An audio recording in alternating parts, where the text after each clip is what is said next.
At the end of last year, got my doctorate from the University of Manchester and then was hired as a postdoctoral research associate. And before that, worked in quite a lot of different fields, including ski resorts, farming and oil refineries. And in all of these jobs, you're kind of paid to do a workflow. You're paid to take something from point A to point B, and this kind of has a use. That's kind of why everyone's employed to do anything. And as part of this workflow, you have to do tasks going from point A to point B. And I'm sure you've all experienced this, but in your job, there are kind of difficult, complex tasks which kind of require your skills, your knowledge, your experience, and these are often kind of quite fun things. You feel like you're adding value and it's generally enjoyed. Things that people don't enjoy are the kind of monotonous tasks, the tasks that don't really require any skill. Anyone could do it, and they just seem to be very repetitive and repeat over and over again. So as part of my postdoctoral research thing, we had this very interesting experiment, but it had a very boring aspect at the end. So at the end of the experiment, basically there was some chemical in the fluid at the top. We basically had to filter it down, and then when the liquid got to the very end, we could then harvest off the product in this very thin veneer. But because that is very boring, as you can imagine, I'd leave it and try and come back at the correct time. But often I'd come back and either nothing would have filtered at all, or too much had filtered. And these are both extremely poor outcomes, because this first scenario, I basically wasted quite a lot of time because I need to come back again because I still can't get the chemical off. The second one, because of organic chemistry reasons, the moment the compound dried on the filter, it was useless, so I'd have to start again. So I was basically left, even though I was a postdoc researcher, watching this thing filter down over and over again, which is kind of as boring as it really does sound. And I got thinking that, repeating, because that's what happens all the time. It's taken me 8 years of training to get to this point, yet here I am watching something that really anyone could do. It requires no training, and it's just quite irritating, if I'm honest. So I thought what would be a better solution would be if in this very kind of niche example there was a sensor, I could then set it off filtering, I could go off, do something more interesting, have coffee with friends, do something, kind of read some papers, and then it would then notify me when basically that process was finished. So I don't mean notify me in the room, I mean it could notify me via text, it could notify me remotely via a Chrome app. So now I'm basically freed up to go and do something else that either kind of requires my qualifications or have coffee or just do something generally more enjoyable. And then after that, I kind of got thinking more broadly that I've worked in all these different fields, and there's loads of tasks with quite a lot of the jobs I've done that have these monotonous, very simple tasks that you have to do anyway. So, for example, in Canada, we had to go out and check the kind of ice on things, and often it was fine, or it was way too heavy, and we had to bring a team out. On farms, you have to often go out and check dials on things because they're kind of designed to last for a long time, not to be like technology capable.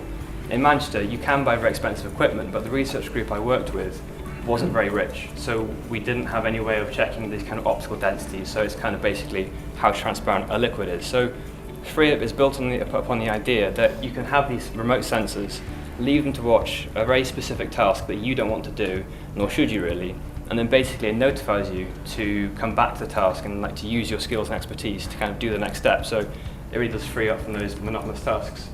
So then I thought I'd try and put this into action. So I already knew people in Manchester, so I created an optical density prototype, so a unit that could measure the optical density and then notify you when it was done. And equally, down in South West Wales, where I actually grew up, I created a machine vision concept, which could, using artificial intelligence, read dials, use the numbers, and then let you know.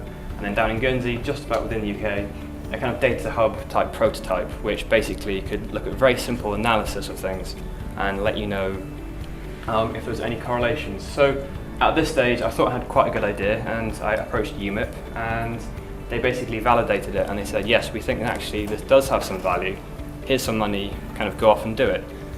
And that was incredibly useful, because it now just wasn't me, because I'm the only person on our director board. It was actually UMIP had said, this is a good idea, we think this could go ahead. So it meant that I could approach other people with the concept. So I approached the NA Agri-Food Fund, which is based here in the University of Manchester. Now, their remit is to put simple sensors into agriculture and to basically see how the farmers actually use the technology and then link that back to academics. So that's incredibly valuable. And as a direct result of having this external validation from the Ignition funding, I was able to approach them. And now I've got strong links with the Northern 8 universities. And as of discussions with them, I've now got potentially 2 more pilot sites down in the south and up north as well to try these things out. And I'm also kind of in the further stages now of trying to get a wage for a kind of 50% type contract, but that hasn't been confirmed yet. So the Ignition funding, whilst I haven't actually iterated through the prototypes like I said I would initially, it's been incredibly useful in opening these doors for me, having these discussions, having this external validation to be able to have those talks. And I've actually made a lot of progress using it. So hopefully once these 3 prototypes are at the minimum viable stage, I can then move out laterally to more sensors that are applicable to more people. And that's basically what FreeUp does, and that's how the Ignition funding has been so helpful. Okay, hello everyone, I'm Duncan Thomas. I'm here to speak about Green Island Friends. So what is Green Island Friends? It's going to be a kind of social enterprise educational service using some kind of off-the-shelf, quite innovative software. So thanks for the opportunity to be here to speak and for the award. The motivation for it basically is to have some education for children that's designed to sort of diffuse the kind of global tensions we have, division and so on. So the idea behind it is virtues and character development, and hopefully offering some package to schools at some point or through a YouTube channel or something. That means that, you know, school education is not just the kind of exam factory as it's sometimes been criticised. The Green Island name comes from my kind of crazy brain and the fact that it will probably be set on a fictional island in the Pacific, where we can take we'll have a lot of freedom with the kind of setting, diversity of characters, that kind of thing. So it's kind of in progress, but that's the general idea. So what am I doing with the award? 6 things, 3 of which I've kind of made progress on, 3 of which are still pending. So I'll be looking at the concept, whether it's feasible, the software that's underneath it, outsourcing artwork, which has been my main task so far. And then the beauty of the approach is actually it can be the cartoons can be produced in any language. The technology behind it can do speech and lip syncing in any language. So that gives it quite a wide scope and ties into the kind of unity and diversity theme underneath it all. And then I'm going to be looking at, with the award, some sort of schools or social media kind of market for the concept as well. So in terms of whether the concept is feasible, you've probably seen it already, although you might not have realized it. The software behind it, which is Adobe Character Animator in Adobe After Effects, it basically drives static 2D layered art with a webcam. So you can actually anybody can sit in front of a webcam and make a cartoon of yourself. So it takes all the kind of labor-intensive and cost-intensive animation steps out of it. And as I say, the language input can be any language, so it drives the lips from that. So it's already been used by Stephen Colbert, the US kind of late night show, when he did Trump and Putin sitting, talking to him live on TV. That was this technology. There was a live episode of The Simpsons done with it, where people were calling in and Homer was responding in real time. And even kind of like hobby YouTube people have actually started making cartoons. That's one set in Santa Monica in California called The Weather Girls. It's the same technology underneath that. So I think the concept is broadly feasible and people are using the approach. Software risks, one thing I'm thinking about is that, building a whole kind of educational service or social enterprise around one particular piece of software, particularly as it's currently in a beta form, that's why not many people are using it so far.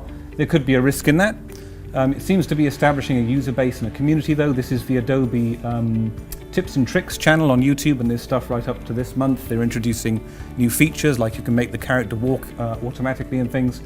But of course there is a risk in being tied into one particular technology if it becomes obsolete or something is better than it.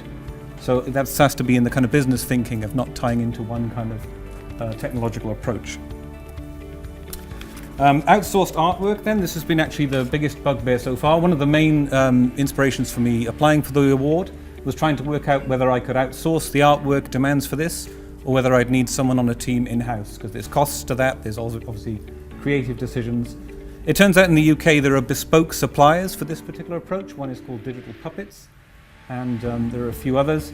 So I've been learning from this. I think, in the short term it's good to learn what they're doing with this technology, and I'll have to kind of upskill and bring myself up to speed with this.